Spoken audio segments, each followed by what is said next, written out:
Hello and welcome to today's session. I hope you're all doing incredibly well from whichever part of the world you are watching or listening. Today, I'd like to talk about failing ahead of time with our wellness offerings. Now, this is something I have done on several occasions without even realizing it when it comes to wellness in hospitality. I have failed several times ahead of time. And I see it is something that many wellness leaders and hospitality leaders fall victim to. And this is how failing ahead of time pans out on the day to day. When it comes to our wellness leaders, many of them think that wellness is the most neglected department, that no one understands wellness, that wellness is such a complex business and that they're not valued or they don't get the resources they need. And when we think that wellness is the most neglected department or we don't get the resources we need, then what happens is we feel incredibly frustrated. And when we feel frustrated, what we end up doing is we continue to complain about how wellness isn't understood, how we don't get the resources we need. And when we end up, for example, going to a meeting with the director of finance and we need extra budget, we do not put our case forward in a very coherent way as to why we need it, what the return on investment would be, and what the impact would be if we do not get those resources. Or, for example, we enter into a meeting with the director of sales and marketing and the director of revenue, and they have come up with with a room and spa package. And the revenue breakdown, the majority of the revenue breakdown goes to rooms instead of the spa profit and loss. And what that does is the spa manager or the wellness leader thinks, again, they have been shortchanged. And when they're spinning in these thoughts of complaining, of not showing up the way they should be, of not fighting their case, what they aren't doing is actually getting curious. They're not sitting and evaluating to understand why aren't they understanding my department, or what can I do to make sure they do understand my department, or what can I do to put forward my case for wellness? And also, how can I be open to take feedback? Many times when we walk into a meeting and we don't get what we want, then we automatically just say that no one gets wellness. There is a flip side to the argument that maybe we aren't getting our hospitality peers' needs clear. Maybe we aren't clear as to how we can serve the bigger picture. So when we are doing these acts, what ends up happening is we end up making wellness the most neglected department. We are the ones that neglect our wellness department. So, in a way, we have inadvertently failed ahead of time by choosing to think that wellness is the most neglected department, that no one understands us. And when we think that way, we don't go all in to make sure that we're pushing our businesses forwards. So it seems a lot easier to just fail ahead of time because, of course, no one understands wellness, and wellness is the most neglected department.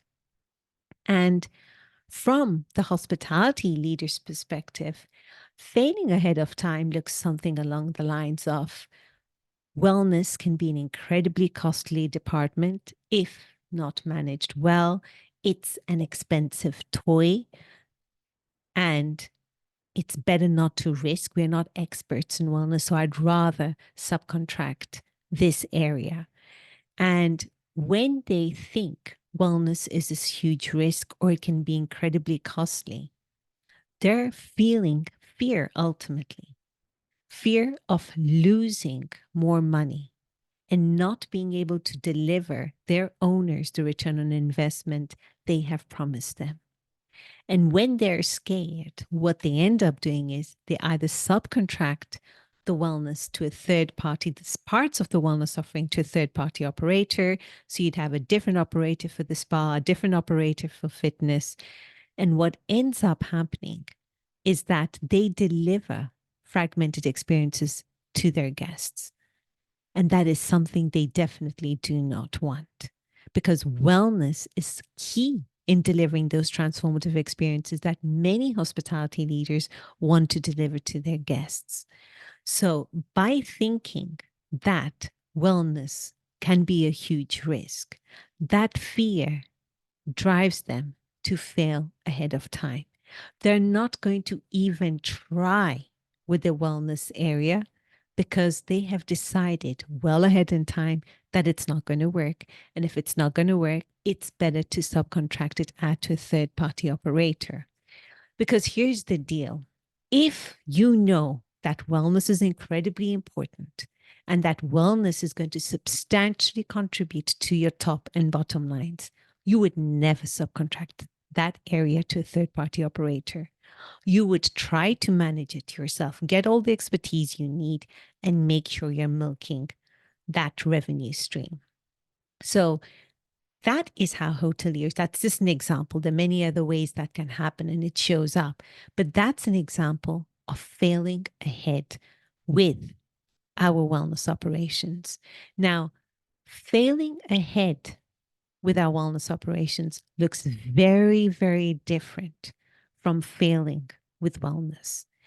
When you fail with anything, now let's be clear, when we're talking about fail, it basically means we have not reached our expectation. If we thought our spa and wellness offering is going to generate 3 million and we've only generated 1 million, in our eyes, that is failing with wellness.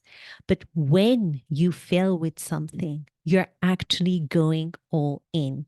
You're trying everything you can to make sure that wellness will work. So, how does that pan out when you're a wellness leader? It doesn't matter if your hotel GM doesn't know about wellness. It doesn't matter if your director of finance or your director of sales and marketing or all your other XCOM members don't understand wellness. It's not their job to understand wellness. They understand their area of hospitality. It's your job as a wellness leader to understand wellness. And it's your job as a wellness leader to try to make sure that you see your wellness concept past that finishing line. And that looks like trying to understand where wellness fits within hospitality's bigger picture, how wellness can serve the bigger picture, and adapting your business model. And sometimes things will work and sometimes they won't. Maybe a brand won't be as well received either by your guests or by your therapists. Or you've tried an app that perhaps there's some kind of, we need to fine tune certain areas, for example. But the key is that you try. And when something doesn't work, you tweak and try again and try again and try again until you get it right. So when you actually show up and are willing to do everything you can in your power to get your wellness concept past the finish line, it doesn't matter whether you reach your objectives or not. So it doesn't matter if you fail with your wellness offering. When I say fail, that basically means not reaching your expectations. And when it comes to a hotel GM or to hospitality leaders, instead of subcontracting parts of your wellness offering, or instead of ignoring the wellness area, the idea is to actually find the right talent, try wellness out, understand the wellness business. And of course, there will be things you fail at. Of course, there'll be things that don't work out the way you expect them to work out. But at least you are trying. You're doing things about it. And then once something is not working the way you expect it to, you're evaluating what is working, what isn't working, and what can I do differently. And after doing all of that, if your wellness operation is barely breaking even, at least you know you have tried everything you can to get your wellness concept past the finishing line. And it might not match your expectations. So you might fail with it, but at least you know that you're failing because you have actually tried. But you're not deciding to fail ahead of time. Because here is what happens when we choose to fail ahead of time. We're living very disruptive times and they're very dynamic. And our industry is going to look very different to what it looks today in probably 5 to 10 years' time. Our industry is already looking incredibly different from what it did 4 to 5 years ago. Just imagine in 10 to 15 years what that would look like. And that would be driven by the market and also by the challenges we are having to attract the right talent in our industry. We are a people industry and we are finding challenges to find people to deliver experiences to our guests. So what won't work is deciding to fail ahead of time. What only works is definitely failing while you're doing it. And again, I repeat, failing does not mean that it just only means that you're not reaching your expectation. It doesn't mean anything else.